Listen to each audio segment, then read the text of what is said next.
Welcome to the Art of Authority podcast, bringing you interviews and episodes to help you radically optimize your authority and influence to become the go-to expert in your field. Here's your host, authority positioning coach, Mike Saunders.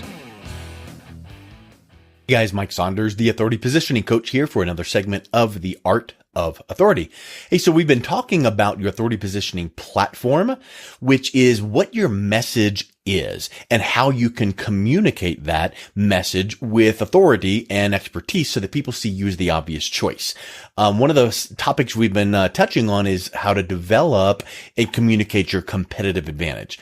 Well, now once we have all that wrapped up in a nice, pretty red bow, right, we need to know who to deliver this to. And of course, how to best deliver it to. But let's talk about target audience. In fact, I forget whether I mentioned this on another episode, but I came up with a little framework that I call CATASA, C-A-T-A-S-A. And the C-A stands for competitive advantage. The T-A stands for target audience. And the S-A stands for strategic alliances. So when you know your competitive advantage so well that you can then articulate it very clearly, you then need to know who to articulate it clearly to, your target audience. And then the strategic alliances are the people that already have the know, like, and trust relationship with your target audience that you need to connect with. So how can you then communicate your competitive advantage to that strategic alliance group so that you can then get connected with them? And so we'll be talking through all of this in the authority positioning platform series here that we're doing on the podcast. So the thing that I want to bring to your attention here for target audience, you cannot be all things to all people. Right? Have you ever heard of Pareto's principle? It's called the 80-20 rule. About 80% of your business or your results come from about 20% of your, whatever you want to call it, efforts or connections. I mean, that 80-20 rule seems to apply in so many things. So let's think about something. If you had 100 clients or 1,000 clients or 10, whatever number you want to think about, if you want to double your business in the next year, how many do you need? You don't need that number that you have times 2. Guess how many you need. So let's use the number 100 as an example. You don't need 200. You need 120. Now, why do you need 120 to double your business? And it's not exact numbers, right? But the top 20% are the ones giving you most of your benefit. So if you can look at your client base and clone that top 20%. They're the ones giving you the highest revenue with the lowest, they're not high maintenance, the lowest hassle, So who are those 20%? Those become your target audience. So, let's think about duplicating them. And that's something really important to think about. How do you duplicate those top 20%? Well, who are they? What are they like? And now you start getting into things like demographics and psychographics and geographics. So when I teach marketing strategy for different universities that I teach for, these are very common, demographics. Well, how old are they? And, it's the things you learn in college, right? And then geographics, obviously, what part of the country are they in? And then psychographics are things like, what do they like to do? So think about, as an example, what if you looked at your top 20% and you noticed that, maybe you don't know their ages right off the bat, but you can give a good guess. Now you can always, be reaching out, developing relationships with them and asking them these types of questions, not in a weird, creepy way, but you can ask questions to your clients and your target audience by, a survey. You can send out a survey link, and ask a few questions. You have to be careful because people don't want to, take a 30-question survey. But let's say that your best clients were, 35 to 45 years old and they lived in a certain part of the country. And they all or typically or many times like certain activities. And let's just think about, outdoor activities. They're really active outdoors.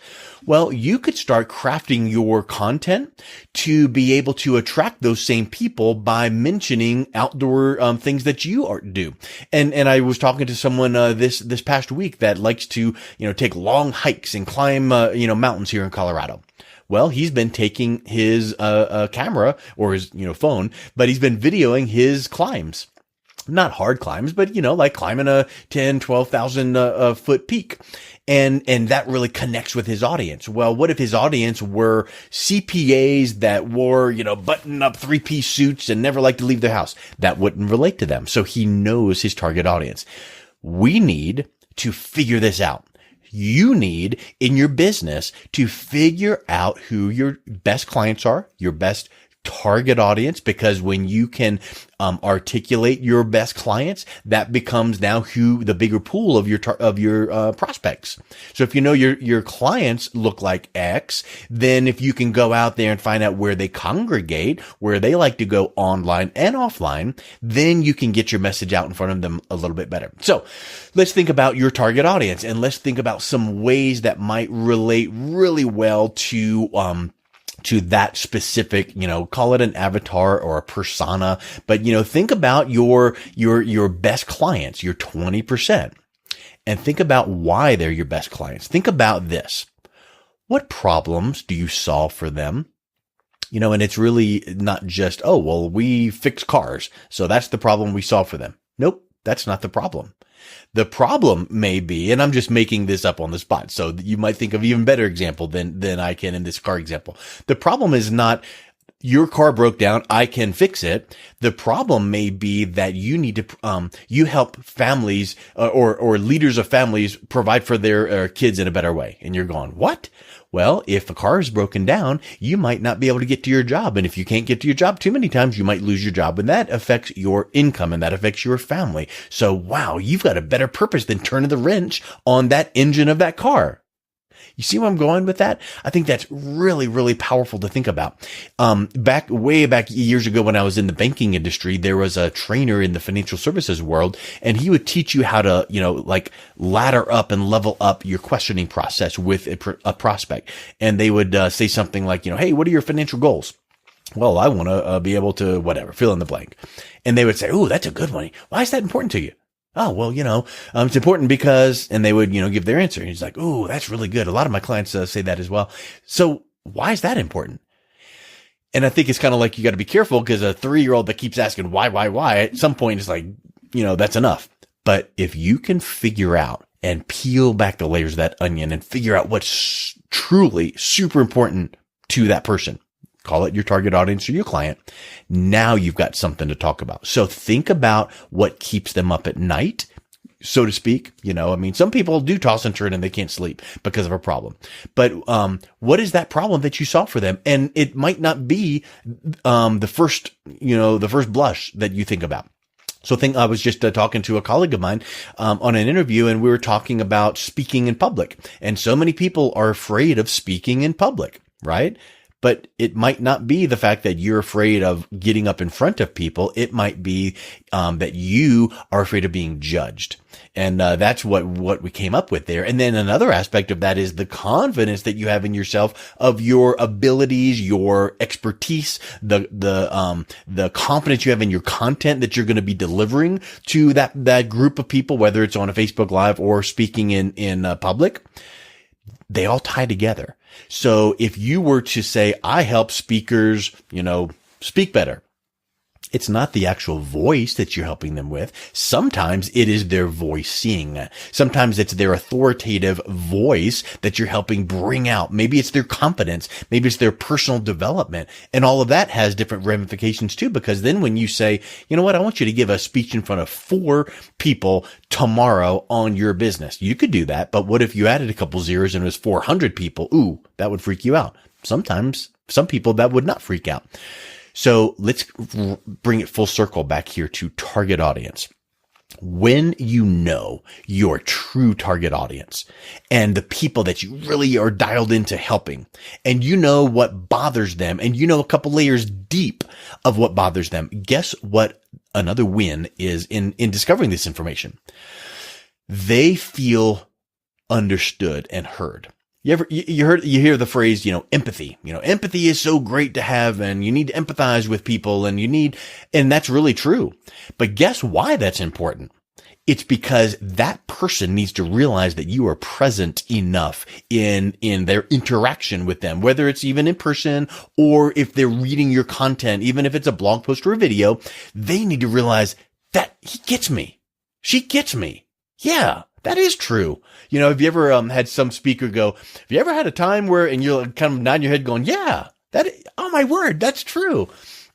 Well, when you can study and understand your target audience enough, and when I say study and research, it doesn't have to be laborious and long and drawn out. Sometimes it just means to watch out for some of these indicators and these opportunities and flags, right? Sometimes it's just noticing. So when you can notice things about your target audience, your best clients, and you can notice and even ask, there's no harm in sending an email to a couple of your recent clients to go, hey, why did you choose my package, my product or service, and see what they say. Maybe they say, well, you know what? You just seem really approachable. You were just really helpful even before I completed the sale. You just answered some other questions I didn't even know that I had. Your piece that you did, whatever, your video that you did, you brought up something that I never thought about. And so I knew that if you had the answer to that you would definitely be able to help me with whatever. So I think that those are things that you need to keep in mind with giving and serving, being present and noticing things about your target audience that you can then use in becoming empathetic. And that doesn't mean, oh, I'm so sorry that you have this problem. Guess what it means? It means, hey, I noticed that you've got this issue. I know how to fix it. Right? If you came up on an accident victim and then you were a doctor and you saw that they were bleeding out, would you just stand there and go, would you like to have my medical package A, B, or C where we treat the wound with No, you would rush in there and help them out. You wouldn't feel, like disingenuous by saying, I'm a doctor. Would you like my help? Oh, they might reject me. No, they're in need. You've noticed their need. So with your target audience, what is that need? And if that need goes unchecked, do you think that there could be some amplification of that problem in their life or business? Sure. Now, I think that that's where you can get sensationalistic. And if you use that too much in your marketing or in your interactions with them, they can go, come on, seriously? Like my example about, the car repairman. You're not probably going to say your tagline is, we help keep families together, come to our car repair shop. But you get the idea that it's more than just we fix cars. Maybe it's, we're the trustworthy car repair shop. Maybe it's, we're the car repair shop with a heart. But the point is you need to figure out what you do for your target audience, what their needs are, and be able to communicate to that to them so clearly that they literally either consciously or subconsciously feel like they get me. I need to talk to them, because there's so many people that we have interacted with online or in person that we ourselves go, I wouldn't give them the time of day, right? Because there's just something about them. So you need to be authentic in how you're teaching and communicating your value to your target audience.